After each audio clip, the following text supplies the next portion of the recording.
ഈ ലാഗ്ലോ bro custom കളിച്ചാലോ bro?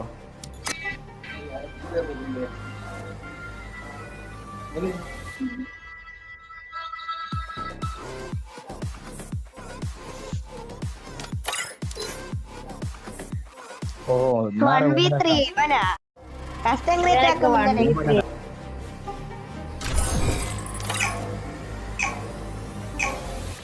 യുദ്ധത്തിലെ നിയമങ്ങൾ കൂട്ടമായി അയാളെ ആക്രമിക്കുവാൻ ആരംഭിച്ചു. പെട്ടെന്നായിരുന്നു ആ ശബ്ദം അവരെ ഞെട്ടിച്ചത്.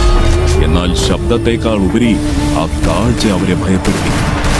അഭിമന്യു രഥത്തിന്റെ ചക്രമേന്തി നിൽക്കുന്നു. എതിരെ വരുന്ന എല്ലാവരെയും കൊല്ലുന്നു.